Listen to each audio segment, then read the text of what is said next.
Hello बच्चों, आज हम किंगडम फंजाई पढ़ेंगे।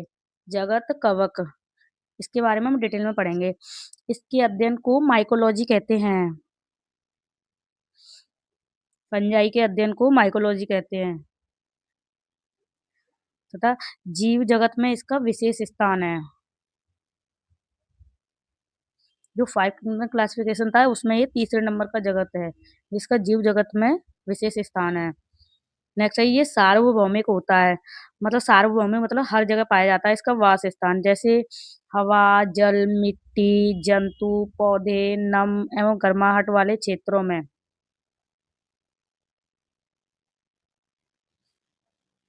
पौधे नम एंड गर्माहट वाले क्षेत्रों में।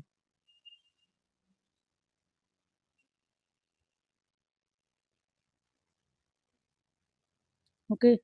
इनकी आकार की एंड वास स्थान भिन्न होते हैं। मतलब इनके आकार की भी समान नहीं होती और वास स्थान भी सेम नहीं होता। वास स्थान मतलब जैसे ये सार्वभौमिक हर जगह पाए जाते हैं, इसलिए वास स्थान इनका भिन्न भिन्न होता है। अब आकार की पढ़ेंगे भिन्न कैसे होती है। तो ये तंतु में होती है, बट इसमें अपवाद है यीस्ट। यीस्ट इसका अपवाद है क्योंकि यीस्ट यूनिसेलुलर होता है। यूनिसेलुलर मतलब एक कोशिका होता है और बाकी के सब तंतु में होते हैं, मतलब तो ये मल्टीसेलुलर ही होंगे। तंतु में क्या होता है, जैसे ये लंबी पतली धागेनुमा संरचना होती है,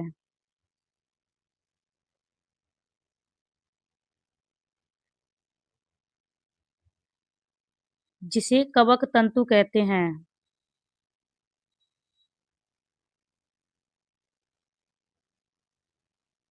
जिसे कवक तंतु कहते हैं।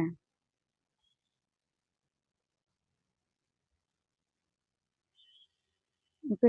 और कवक तंतु के जो जाल बनता है ना, उसको कवक जाल कहते हैं। इनके जाल को कवक जाल कहते हैं। कवक जाल मतलब माइसीलियम। इसका जो कवक जाल मतलब माइसीलियम होता है वो दो प्रकार का होता है। एक होता है अपटीय, दूसरा होता है पटीय। अपटीय मतलब जिसमें बहुत सारे केंद्रक होते हैं, बहुकेंद्रकीय होता है। और पटीय मतलब जिसमें केवल एक केंद्रक होता है। बहुत सारे केंद्रक के साथ-साथ ये संकोशिक भी होते हैं। ओके, जैसे डायग्राम के ज़रिए समझेंगे। इसमें देखो एक ही सेल में बहुत सारे केंद्रक हैं और इसमें देखो अलग-अलग पट बने हुए हैं जिसमें केवल एक ही केंद्रक है, इसलिए इसे पटीय बोलते हैं।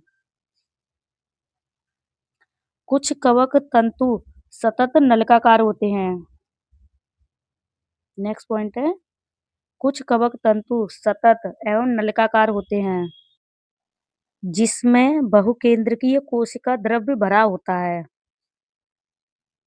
बहुकेंद्रकीय कोशिका मतलब बहुत सारे केंद्रकों का साइटोप्लाज्म भरा होता है। कोशिका द्रव्य भरा होता है, तो इसे संकोशिक कवक तंतु कहते हैं।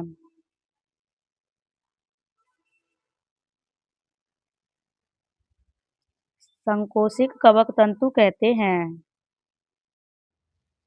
नेक्स्ट है फंजाई मतलब कवक। इसकी सेल वॉल कैसी होती है, मतलब किसकी बनी हुई होती है। तो इसकी सेल वॉल बनी हुई होती है काइटिन प्लस पॉलीसैकेराइड।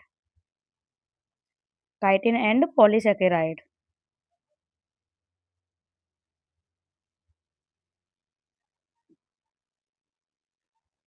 और इनमें सेल मेम्ब्रेन भी प्रेजेंट होती है। कोशिका झिल्ली होती है वो भी प्रेजेंट होती है। अब हम पढ़ेंगे कवक में पोषण, न्यूट्रिशन एंड फंजाई। फंजाई में पोषण 3 प्रकार का होता है। पहला है मृतजीवी, दूसरा है परजीवी, तीसरा है सहजीवी।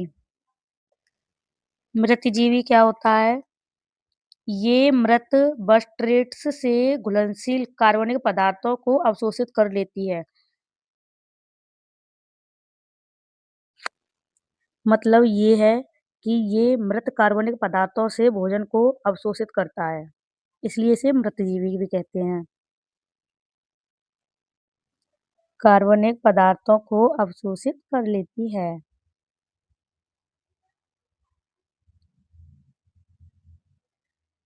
नेक्स्ट, इसे परजीवी क्यों कहते हैं? जो सजीव पौधों एवं जंतुओं पर निर्भर करती है, इसलिए इसे परजीवी कहते हैं। मृतजीवी जो मृत मृत चीजों पर निर्भर करती है, परजीवी जो सजीव पौधों जंतुओं पर निर्भर करती है, उसे परजीवी कहते हैं। सहजीवी मतलब जो साझा करके भोजन प्राप्त करते हैं, जैसे लाइकेन। लाइकेन में कवक और शैवाल आते हैं। एक इसको भोजन देता है तथा दूसरा इसको रहने का स्थान देता है। ऐसे दूसरा है माइकोराइजा, जिसमें शैवाल प्लस उच्च वर्गीय पौधे होते हैं।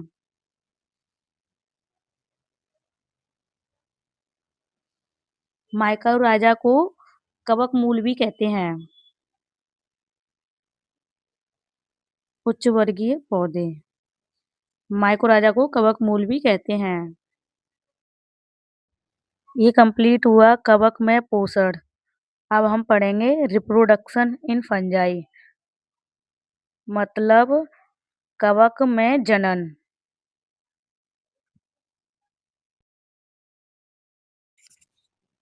Reproduction in fungi.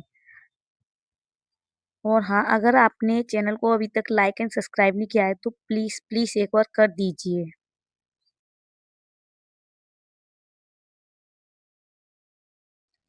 तो चलिए शुरू करते हैं।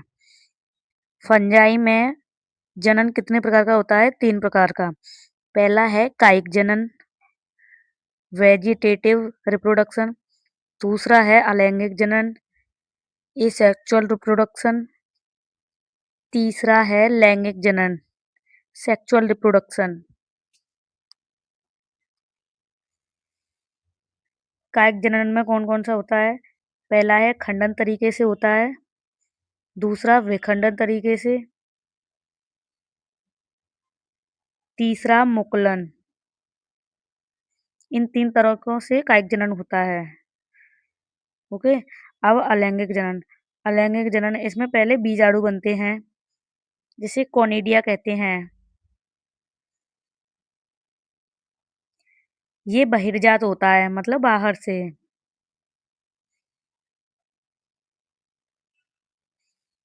दूसरा तरीका है धानी बीजाणु।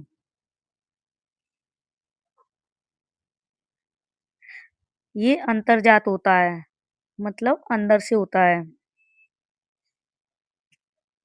इसमें 2 तरीके से होता है, एक चल बीजाणु, दूसरा है अचल बीजाणु।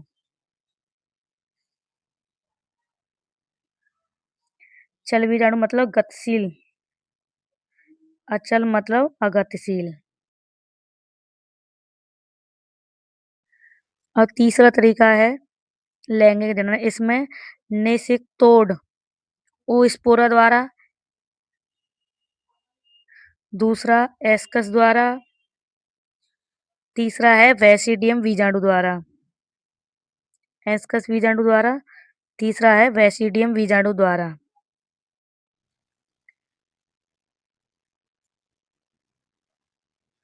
इसमें एक पॉइंट है, विभिन्न बीजाणु सुस्पष्ट संरचना में उत्पन्न होती है। विभिन्न बीजाणु जो होते हैं वो सुस्पष्ट संरचना में उत्पन्न होते हैं, जिसे फलन कहते हैं। जिसे फलन कहते हैं। अब हम लैंगिक जनन को डिटेल में पढ़ेंगे। लैंगिक जनन के सोपान पद, मतलब लैंगिक जनन में कौन कौन से पद होते हैं उसको पढ़ेंगे। इसमें 3 पद होते हैं। पहला है प्लाज्मोगैमी, दूसरा है कैरियोगैमी, तीसरा है मियोसिस।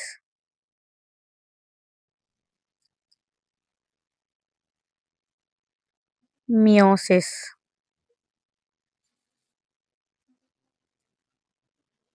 अब इन तीनों के बारे में डिटेल में पढ़ेंगे। जैसे ये 2 सेल हैं जिसके अलग-अलग केंद्रक हैं। इसमें हुआ प्लाज़्मोगेमी मतलब कोशिका द्रव्य संलयन, साइटोप्लाज़्म का संलयन हुआ। तो अलग-अलग केंद्रक की एक सेल बन जाएगी। फिर इसमें होगा कैरियोगेमी केंद्रक संलयन, जिसमें 2 केंद्रक का एक ही केंद्रक बन जाएगा। इससे हो जाएगा ये 2n। फिर इसमें होगा मियोसिस। मियोसिस मतलब अर्धसूत्री विभाजन। तो इसमें 4 सेल बनेंगे, जिसे बोलेंगे अगुणित बीजाणु। Haploid spore. प्लाज़्मोगेमी को मतलब कोशिका द्रव्य संलयन होता है प्लाज़्मोगेमी में। कैरियोगेमी में केंद्रक संलयन होता है। मियोसिस में इनका विभाजन हो जाता है।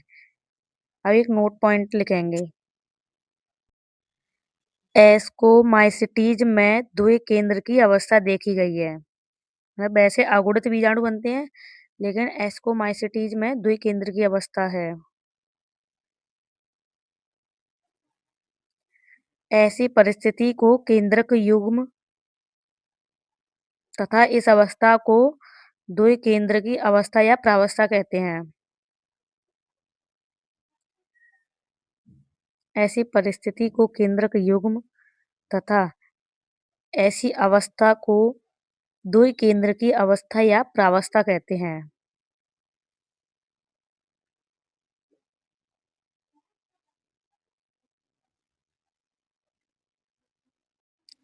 ओके, ये कंप्लीट हुआ रिप्रोडक्शन। अब हम टाइप्स ऑफ फंजाई पढ़ेंगे। कवक के प्रकार। Types of fungi. तो चलिए शुरू करते हैं।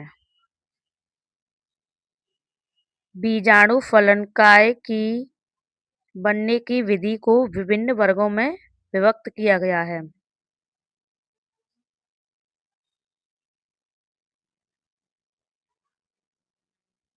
विभिन्न वर्गों में विभक्त किया गया है।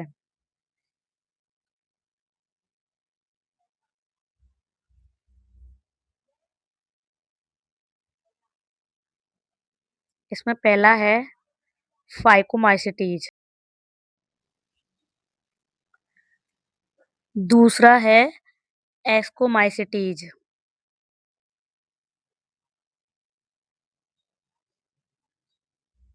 तीसरा है बेसिडियोमाइसिटीज। चौथा है ड्यूटेरोमाइसिटीज। चौथा है ड्यूटेरोमाइसिटीज। अब इनके बारे में एक-एक करके डिटेल में पढ़ेंगे। ओके? चलो पहले हम पढ़ेंगे फाइकोमाइसिटीज के बारे में। इसमें पहला पॉइंट है आवास। इनका आवास कैसा होता है? ये जलीय, सड़ी गली लकड़ी, नम एंड सीलन भरे स्थानों एंड पौधों पर अविकल्पी परजीवी के रूप में रहता है।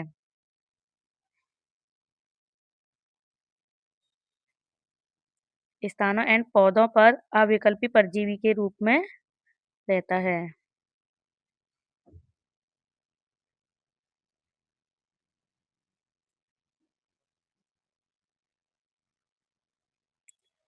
अब एस्कोमाइसिटीज में पहला पॉइंट है आवास। इसमें ये मृतजीवी, अपघटक एंड परजीवी परजीवी अथवा परजीवी के रूप में मतलब कौन सा होता है? समलरागी पशुविष्टा के रूप में।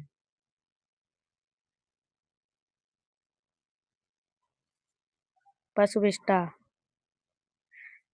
पर उगने वाली के रूप में।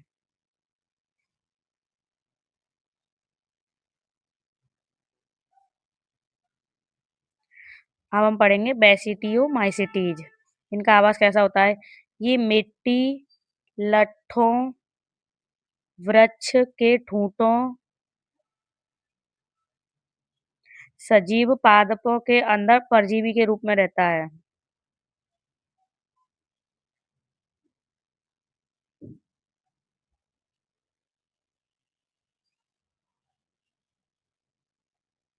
परजीवी के रूप में रहता है।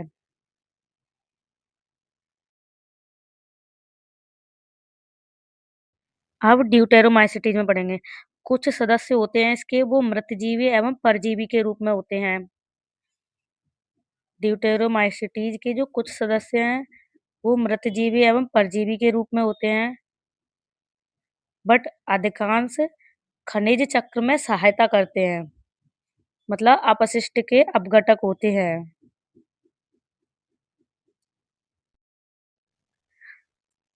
खनिज चक्र में सहायता करते हैं, मतलब अधिकांश अपशिष्ट के अपघटक होते हैं।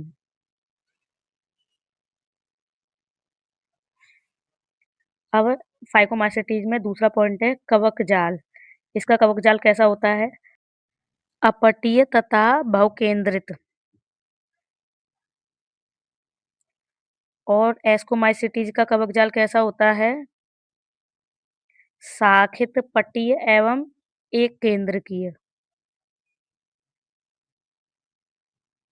एक केंद्रकीय। और बेसिडियोमाइसिटीज का कवक जाल कैसा होता है? शाखित एंड पटीय। शाखित एंड पटीय। और ड्यूटेरोमाइसिटीज का कवक जाल कैसा होता है? शाखित एंड पटीय।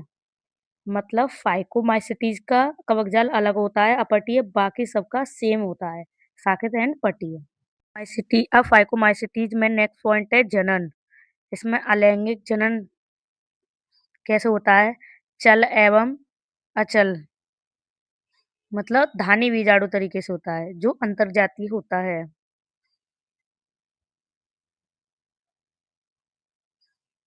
अंतर्जातीय। ओके। और इसमें लैंगिक जनन किस तरीके से होता है? युग्मकों की आकार की।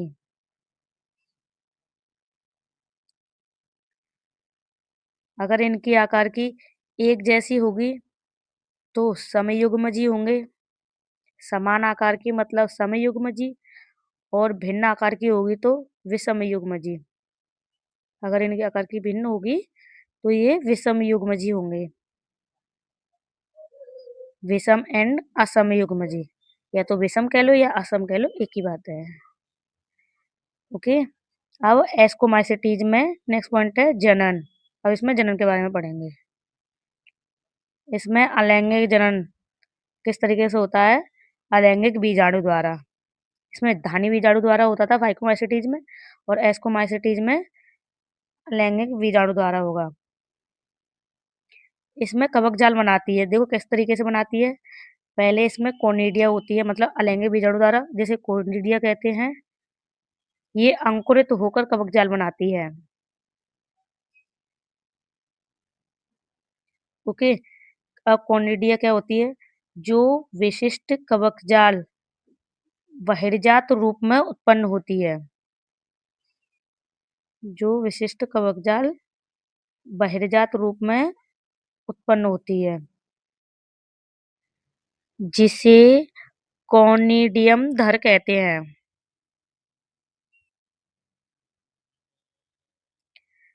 अब इसमें लैंगिक जनन किस तरीके से होता है? इसमें पहले लैंगिक बीजाणु बनते हैं, जिसे एस्कस बीजाणु कहते हैं। एस्कस बीजाणु क्या होते हैं? ये बीजाणु थैलीसम एस्कस में अंतर्जातीय रूप में उत्पन्न होते हैं। एस्कस में अंतर्जातीय रूप में उत्पन्न होते हैं।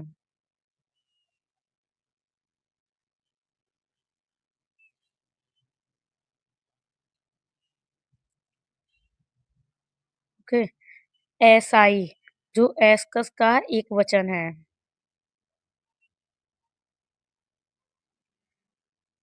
एसआई पर विभिन्न प्रकार की फलनकाएं लगी रहती हैं। इस पर विभिन्न प्रकार की फलनकाएं लगी रहती हैं, जिसे एस्कोकार्प कहते हैं।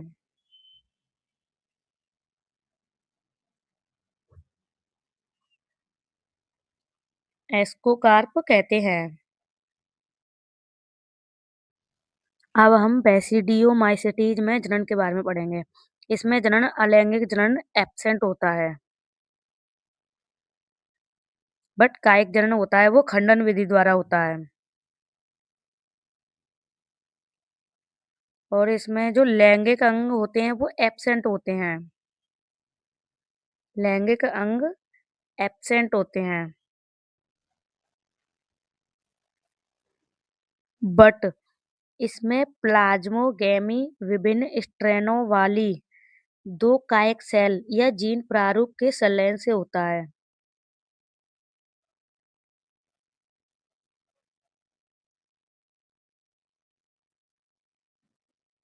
कायिक कोशिकाएं या जीन प्रारूप के संलयन से होता है, जिससे बनने वाली संरचना द्विकेंद्रकीय होती है।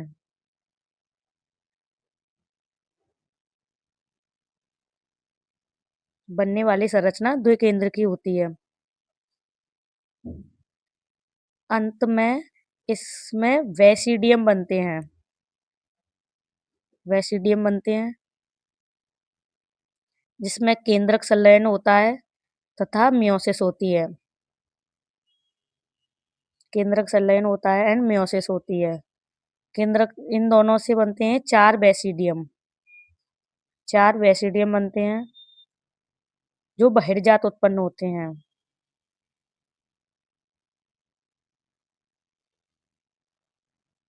उत्पन्न होते हैं। इन पर फलनकाय लगे रहते हैं, जिसे बेसिडियोकार्प कहते हैं। बेसिडियोकार्प कहते हैं। तो क्या ड्यूटेरोमाइसीटीज में जनन, इसमें अपूर्ण कवक होते हैं। ये अपूर्ण कवक है बिकॉज इनकी केवल लैंगिक व कायिक प्रावस्था ज्ञात हो पाई है। अपूर्ण कवक क्यों है? क्योंकि इसमें केवल लैंगिक और कायिक प्रारूप अवस्था ज्ञात हो पाई है। यदि इसमें लैंगिक प्रावस्था की खोज हो जाएगी तो इसे उचित वर्ग में रख दिया जाएगा। हो जाएगी तो इसे उचित वर्ग में रख दिया जाएगा। उचित वर्ग मतलब जैसे बेसिडियो या एस्को में। बेसिडियो में रख दिया जाएगा या एस्को में, उनके लक्षणों के आधार पर। ओके, तो इसमें जनन कैसा होता है? अलैंगिक जनन। अलैंगिक जनन जिसमें अलैंगिक बीजाणु बनते हैं, जिसे कोनिडिया कहते हैं। अब हम फाइकोमाइसीटीज के एग्जाम्पल पढ़ेंगे। पहला है इसमें म्यूकर, दूसरा है राइजोपस, जिसे रोटी का कवक कहते हैं। एल्विगो मतलब सरसों का परजीवी या कवक। ओके, अब ये कंप्लीट हुआ। अब एस्कोमाइसीटीज के एग्जाम्पल हैं। पहला है एस्परजिलस, नेक्स्ट है क्लेविसेप, नेक्स्ट है न्यूरोस्पोरा, नेक्स्ट है मोरेल्स एंड ट्रफल, नेक्स्ट है ईस्ट। ओके, ये भी कंप्लीट हुआ। अब बेसिडियोमाइसीटीज के एग्जाम्पल हैं। पहला है अगेरिकस, जिसे मशरूम फंजाई भी कहते हैं। दूसरा है ऑस्टिलेगो, जिसे कंड फंजाई कहते हैं। तीसरा है पिक्सीनिया, जिसे किट्रोक कहते हैं। ओके, ये कंप्लीट हुआ। अब है ड्यूटेरोमाइसीटी के एग्जांपल। पहला है अल्टरनेरिया, दूसरा है कॉलिटोट्राइकम,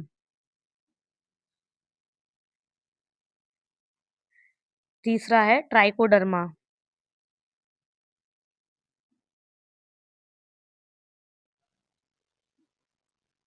जो एस्कोमाइसीटीज में मोरेल एल ट्रफल है, ये खाने योग्य होते हैं। ये कंप्लीट हुआ आपका टाइप्स ऑफ कवक। अगर आपने चैनल को लाइक एंड सब्सक्राइब नहीं किया है तो प्लीज कर दीजिए और कमेंट में बताइए आज का लेक्चर कैसा लगा।